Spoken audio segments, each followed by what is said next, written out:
Live Super Doppler 4 in the alert mode as we're watching for the potential of severe weather moving in from Tennessee and North Georgia. Thankfully, this line appears to be weakening slowly as it moves our way. That said, it's still going to make some noise as it rolls through, and we can't rule out severe weather tonight. Our commitment to you is to watch Doppler radar very closely as we map out this line that'll be moving in really now through about 3 a.m. As we pull out a little bit, you can see that tornado watch for North Georgia through eastern Tennessee. There's one severe thunderstorm warning east of Knoxville for the potential of 60+ mile-per-hour winds, and still several severe thunderstorm and tornado alerts in North Georgia near Rome. This line's moving our way and will continue to do so as we go through the evening hours and early overnight hours. Once it passes through, though, we're going to wake up to much better weather, clear skies and lowering humidity. We're in a level 2 medium risk for severe weather tonight with that higher risk back toward the west. Let me show you that, by the way, the tornado risk higher in Tennessee and where those storms are at right now.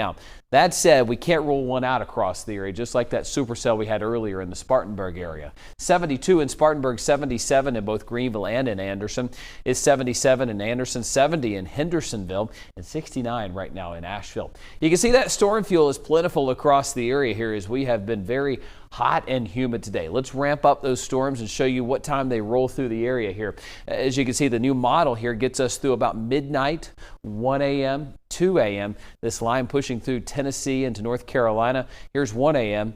Here's 2:30 pushing through Pickens, Clemson, and Hartwell, and then pushing into the Greenville area about 3 a.m. And again, these could make some noise with some heavy rain and some lightning.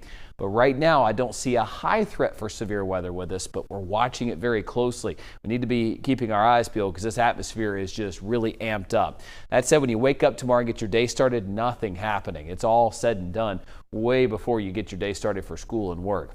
68 when you wake up tomorrow in Greenville, 61 in Asheville. Tomorrow will be a breezy, clearing day. A little bit of cloud cover in the morning and can't rule out some downpours, but we're dry.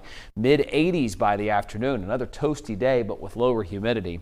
Asheville to Hendersonville getting into the upper 70s to around 80 with lots of sunshine. 81 in Asheville, 86 in Greenville, Spartanburg, and Anderson, 84 in Clemson with about a 20 mile-per-hour wind. That 20 mile-per-hour wind ushering in progressively cooler temperatures to where, get this, by Friday morning when you wake up, we'll be in the 40s in parts of the upstate, and for the mountains, we'll be in the upper 30s. So the 4-day looks like this. I've got 85 tomorrow, 81 on Thursday, mid-70s Friday and Saturday. As we go into Sunday, we'll have temperatures near around 80 degrees. As we go into Monday and Tuesday for Memorial Day, back to some summer-like heat and humidity, giving us some of that afternoon thunderstorm activity. Temperatures just below where they should be this time of the year. Western North Carolina, you too will be mild through the next 2 days, but then cooling down. Friday morning, you're in the 40s in Asheville and Hendersonville. Same story Saturday morning, but again, those upper elevations could be in the upper 30s peppered in here and there.